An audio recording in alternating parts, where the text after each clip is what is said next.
Halo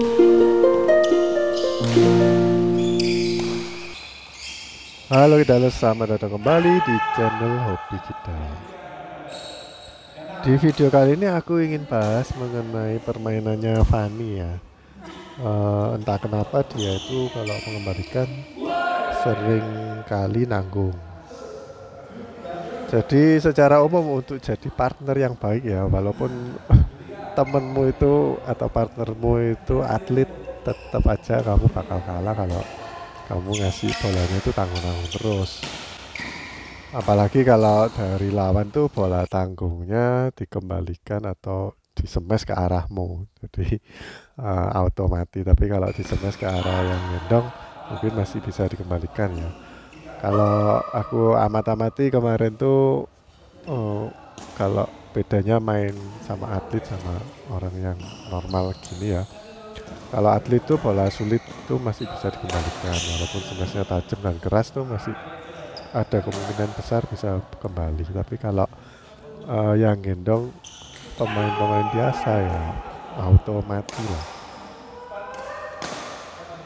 Hal pertama yang aku ingin garis bawahi ya, kenapa kok bolamu itu banyak tanggung? Yang pertama itu karena kamu footworknya itu jelek.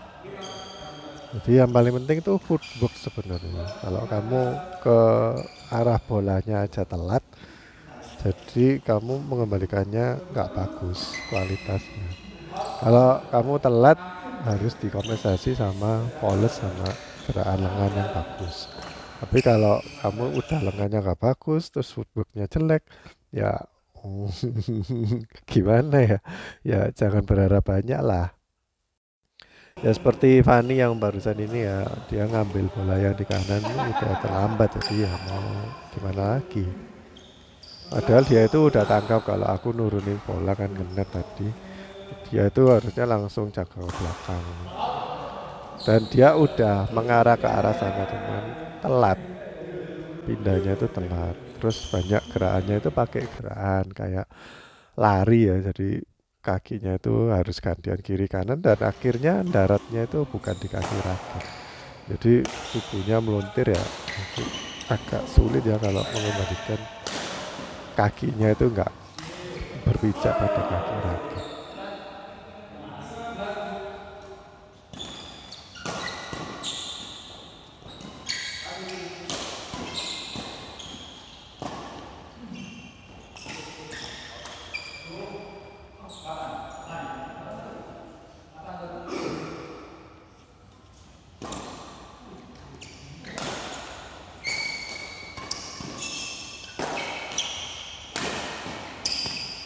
Nah di sini kita bisa lihat ya Van itu kan diincer.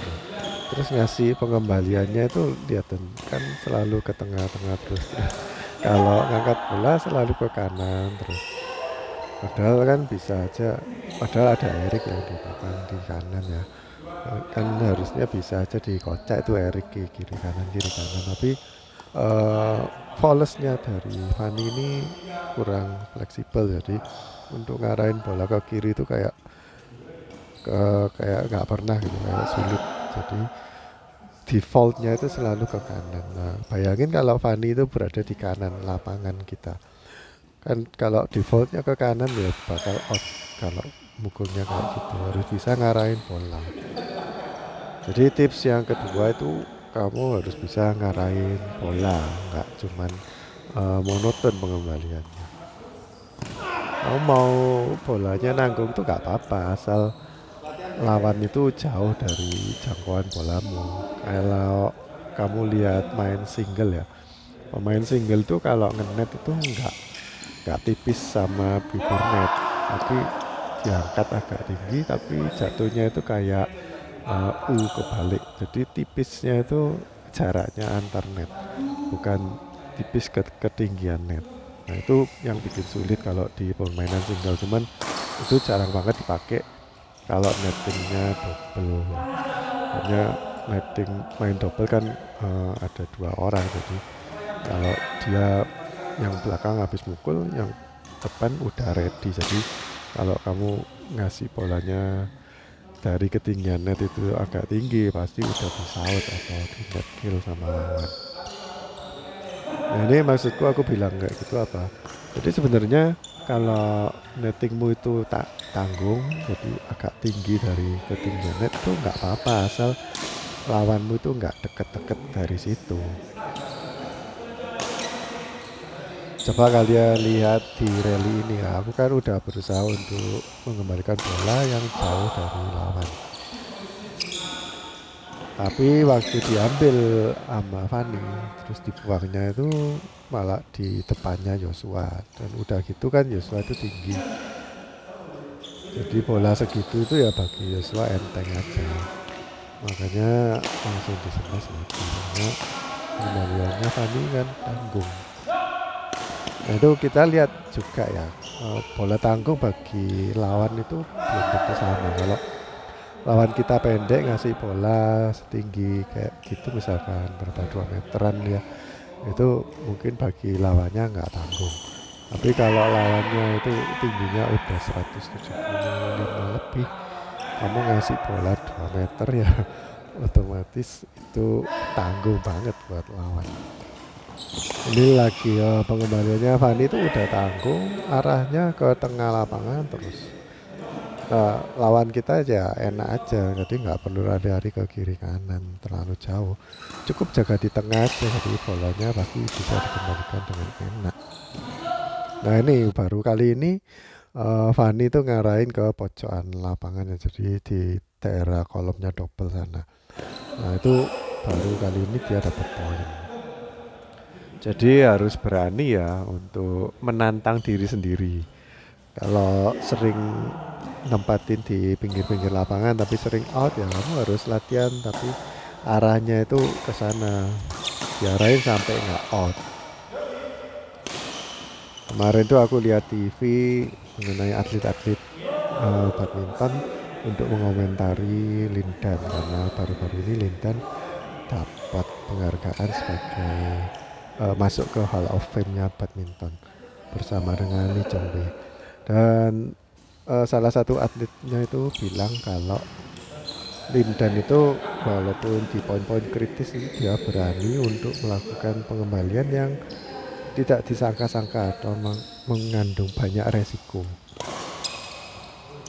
Sementara atlet-atlet lain itu biasanya kalau poin-poinnya kritis dia akan main lebih hati-hati atau naruh-naruh bolanya itu lebih kayak yang biasa-biasa, yang nggak banyak resikonya.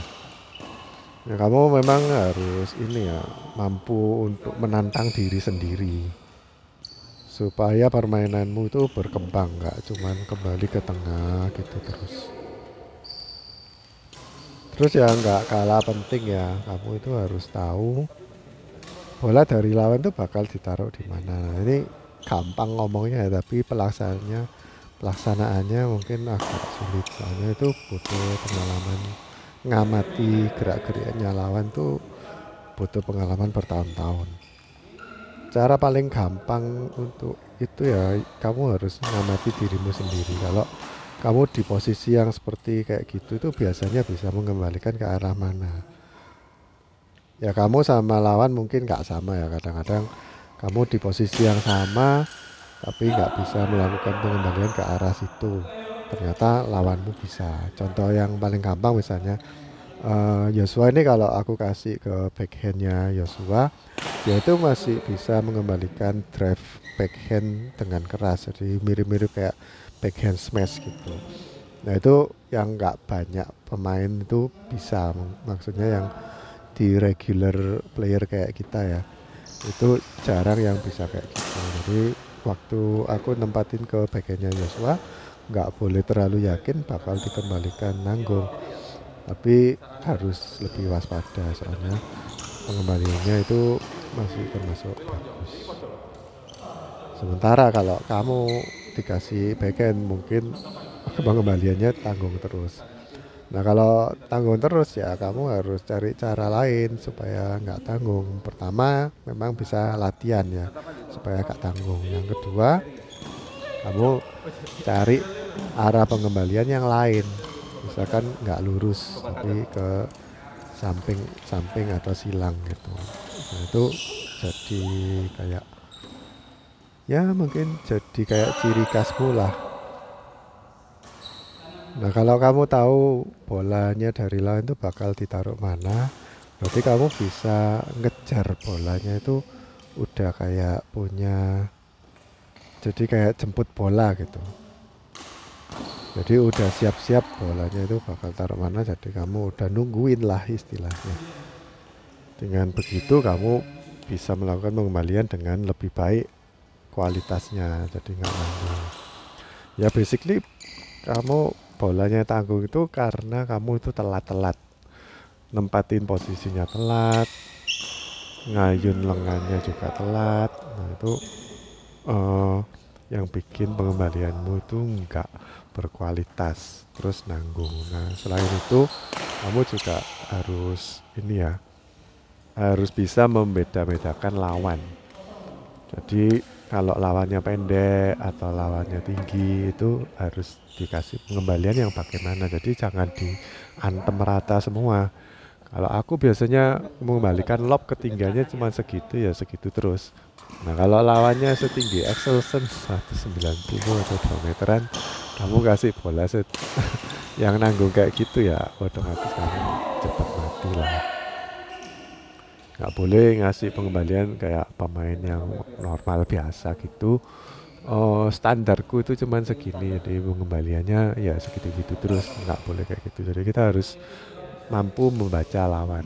Kalau nggak tahu mereka mainnya gimana, misalkan ketemu pemain baru ya, kita nggak tahu mainnya mereka itu bagaimana, bagus atau enggak, bisa apa aja, kita kan nggak tahu.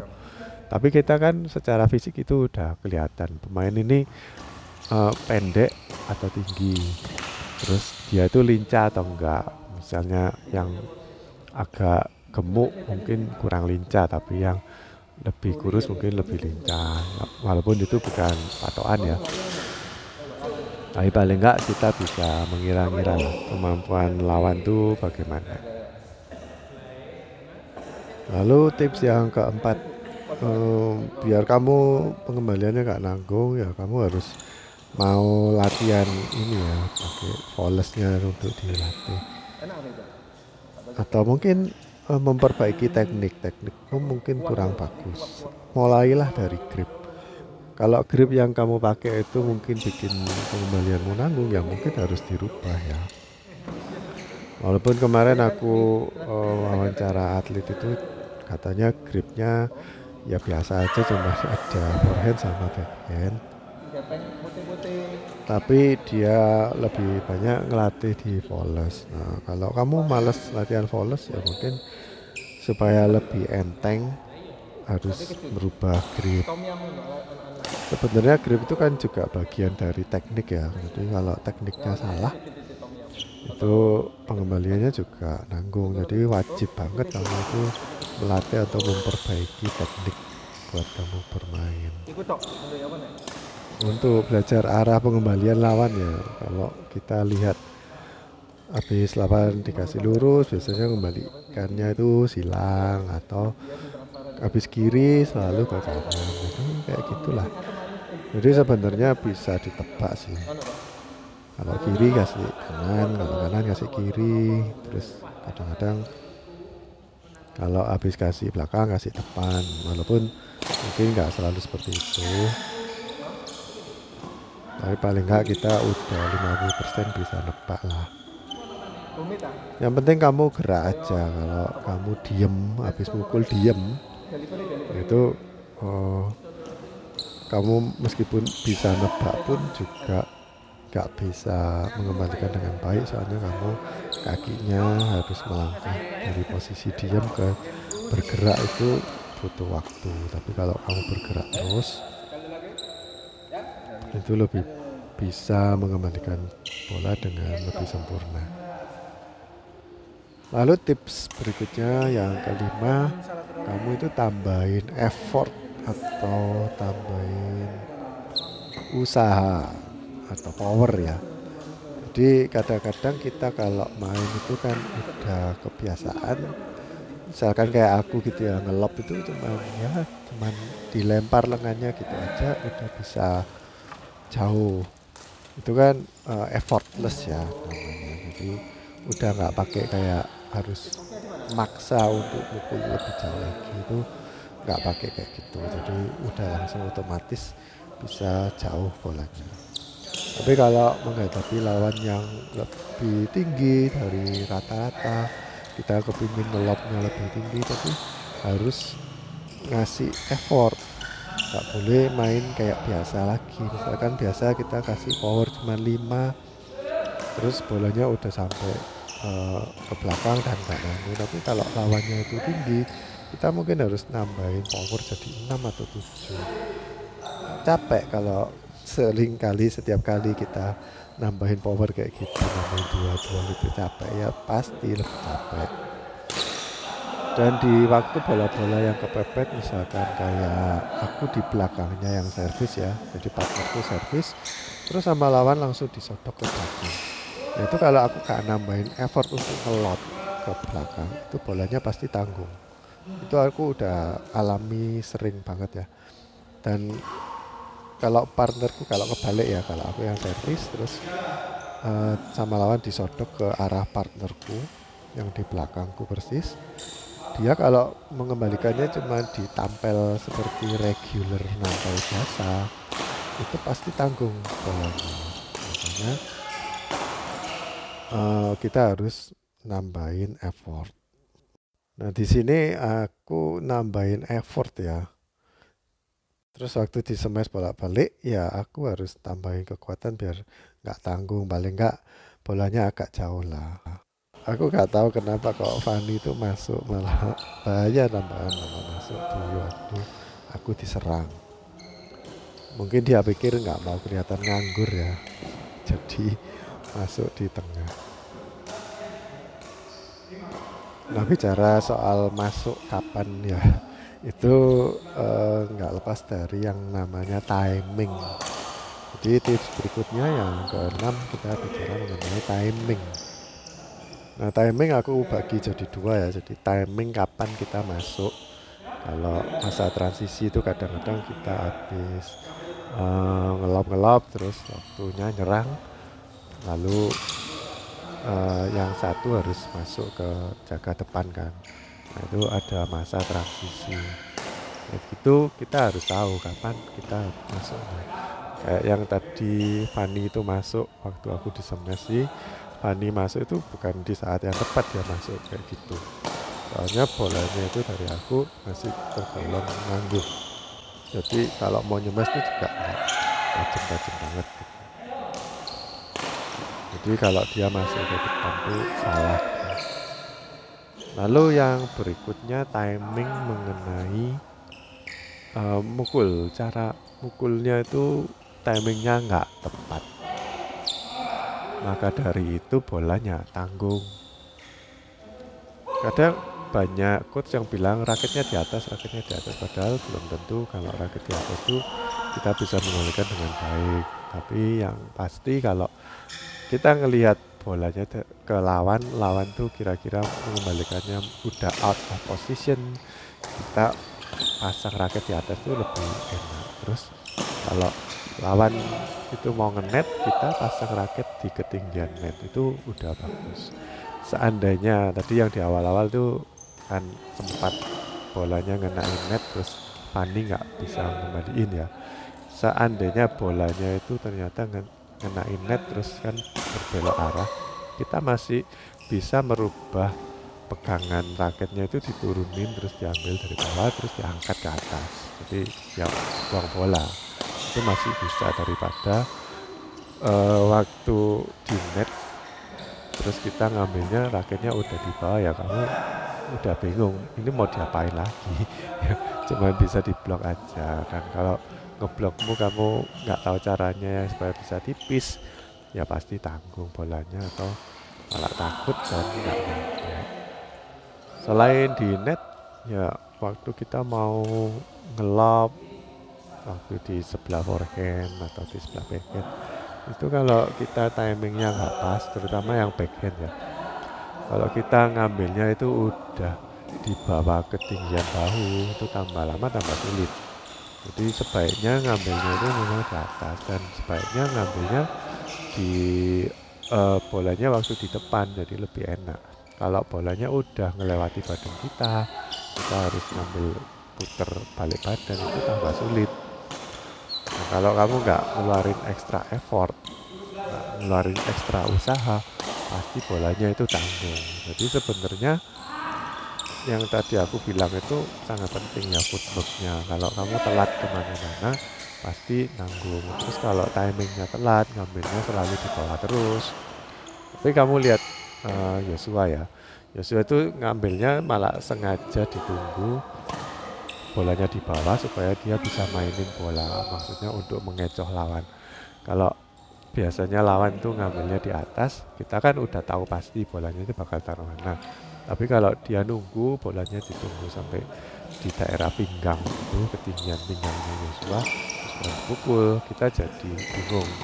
Jadi harus benar-benar tahu posisi siap yang ideal tuh yang di mana. Kalau enggak, kita bakal sering kena kecoh oleh Yosua. Tempo hari aku juga nanya-nanya ke Coach Jimmy, katanya Coach Jimmy kadang-kadang orang itu melakukan pengembalian yang di bawah itu belum tentu karena dia nggak bisa ngambil di atas, tapi itu buat mengecoh lawan gitu. Tapi kalau dijadikan kebiasaan, jadi kan aku bilang ke Yosua, kamu kok ngambilnya suka di bawah, apa nggak sakit nanti kayak bisa bikin cedera gitu. Katanya udah kebiasaan kalau aku ngambil di atas jadi nggak bisa atau malah nyangkut tuh. Ini malah kebalikannya. Ya harusnya kita bisa menguasai semua ya. Dan yang ideal yang nggak bikin kamu cedera sih. Kalau kamu melakukan hal-hal itu tapi sering bikin tangannya sakit atau holesnya sakit, ya mending dikurangi lah.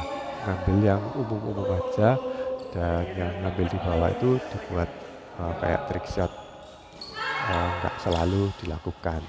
Mungkin itu malah bisa menghasilkan lebih banyak poin. Tips yang terakhir ya, kalau dari aku, kamu itu mengembalikannya ya memang kalau timingnya buruan ngambil atau jemput bola itu bagus, tapi nggak semua pengembalian harus seperti itu. Kadang-kadang kalau kita relax dan agak nunggu dikit, itu bisa lebih stabil sih kakinya, terus mengembalikannya bisa lebih bagus. Jadi nggak perlu terlalu terburu-buru. Oke, gamenya ini satu sama, jadi kita ngadain rubber game.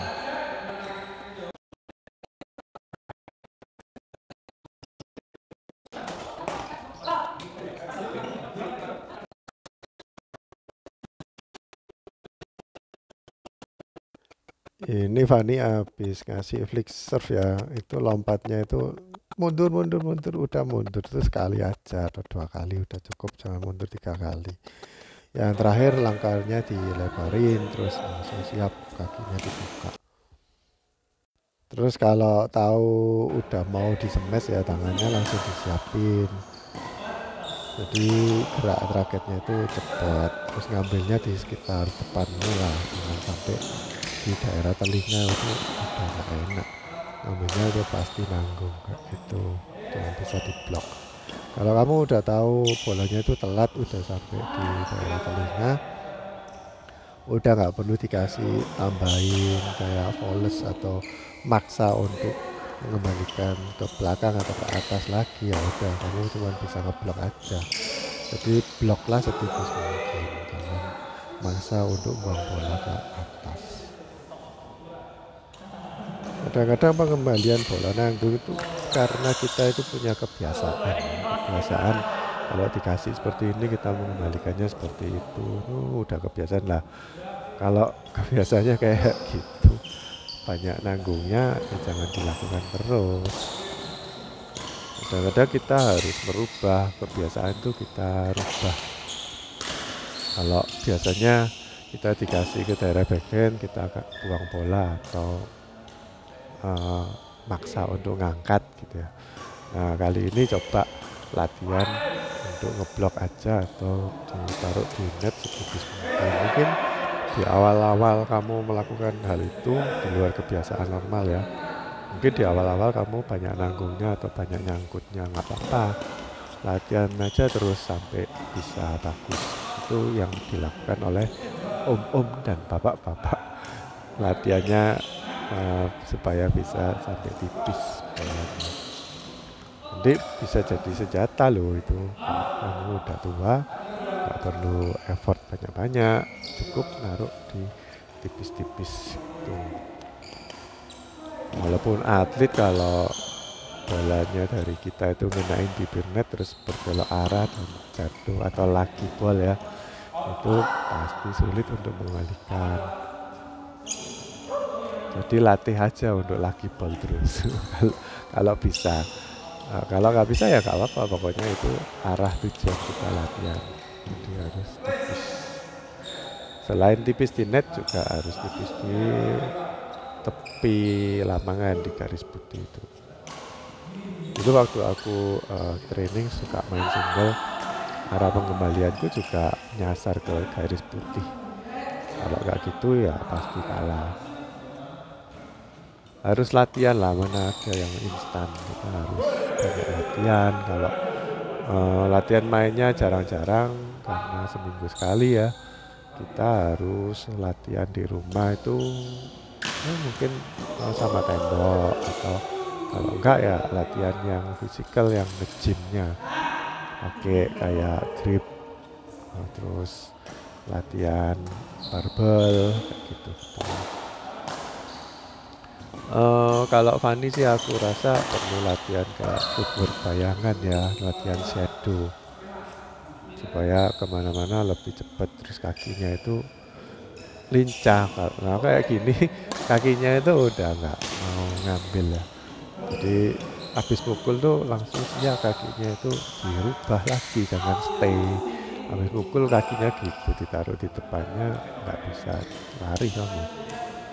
Kalau aku kemarin lihat gerakannya Iwan ya, itu habis pukul tuh langsung kakinya itu gerak, habis pukul apapun gerak gerak gerak, atau siap langsung di posisi kuda-kuda terus. Makanya kemana-mana dia kayak nggak ada kosongnya lapangannya, jadi lebih apa ya, lebih berkualitas kembaliannya kalau kita kakinya itu lebih stabil.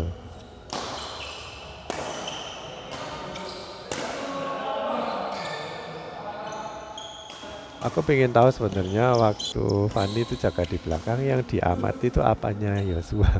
Harusnya ya lengannya atau raketnya ya, kepala raketnya diamati, terus jangan gerak sebelum bolanya itu dipukul sama Yosua. Jadi yang dilihat tuh shuttlecock yang jalan. Kalau kamu lihat gerakan tuh mungkin bisa ditipu-tipu ya. Apalagi Yosua itu seneng banget untuk nipu-nipu. Nah, tapi kalau habis dipukul, bola itu udah nggak bisa dimanipulasi lagi. Pasti arahnya itu udah mengikuti hukum fisika, nggak bisa ditipu.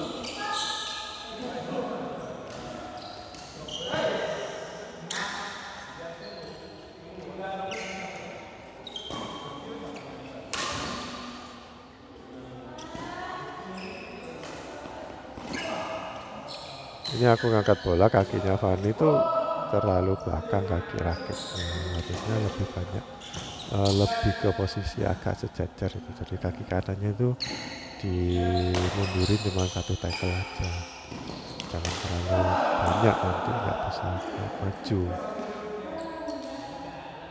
Jangankan tanggung, itu kan out selebar-lebarnya ya tadi itu.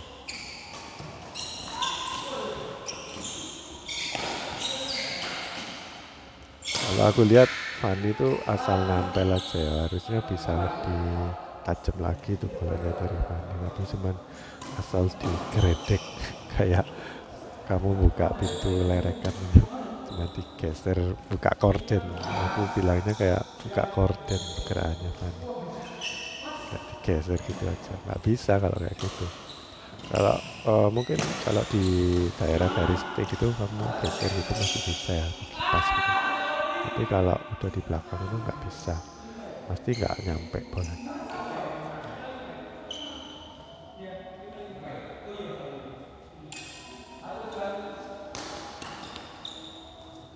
Ini sama mereka berdua, Fanny ini diincer terus nggak bisa menolong dirinya sendiri. Ya kalau biasa nanggung coba ditambahin powernya biar nggak nanggung. Kalau memang bisanya cuma ngelop aja ya, defense-nya selalu di lock, ngelop itu coba ditambah powernya biar nggak nanggung.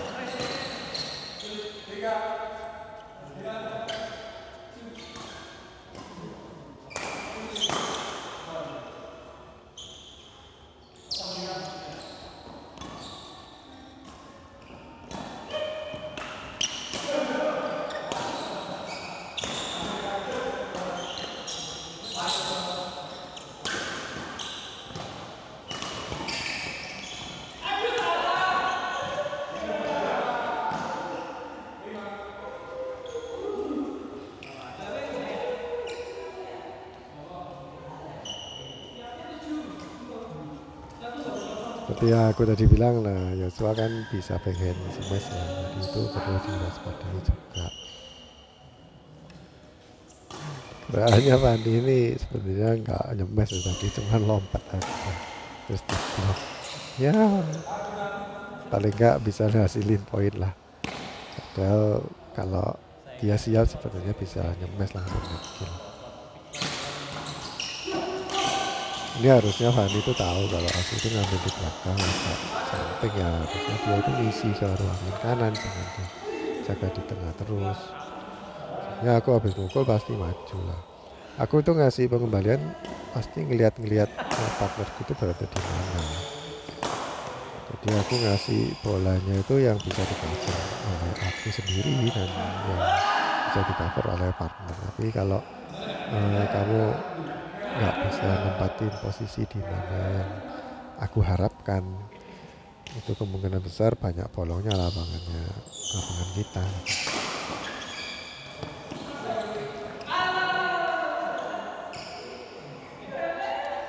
Nah, ini waktu aku itu mengembalikan kan udah terdesak ya, udah mundur gitu, itu langsung Fanny harusnya maju untuk cover karena aku jadi pemain belakang. Jadi harus ada jarak antara kita itu, kamu harus cepat tanggap. Kalau aku ke kiri, kamu ke kanan. Kalau aku ke depan, kamu harus ke belakang. Kalau aku di serong kiri, kamu harus di serong kanan. Itu harus ada jaraknya antara kita. Ini Fanny tuh belum mengembalikannya, selalu ke sana. Terus Mbok ya ditahan dulu, jangan terburu-buru mengembalikan. Di lock ke kanan terus, tapi ditahan, volesnya ditekuk ke kiri, terus disodok, disuruh ke depan. Fanny ini mengembalikannya ke kanan terus tuh karena kakinya itu dia salah, selalu diputer, jadi kaki kirinya dibuat tumpuan terus ngambilnya selalu muter kaki kanan, puter kaki kanan lagi gitu. Nah, harusnya kaki kanannya itu nggak perlu dibawa ke kiri, cukup maju satu step aja ke depannya, terus lengannya yang meraih atau menjangkau, jadi bisa ngarahin kemana-mana. Kalau bodinya atau pinggangnya itu udah muter, apalagi sampai ngelewati garisnya kaki kiri, ya itu otomatis bolanya selalu ke kanan. Untuk ngarahin ke kiri itu agak sulit. Oke guys, gitu aja video kali ini, semoga membantu. Sampai jumpa di video berikutnya, jangan lupa like dan subscribe. Dadah.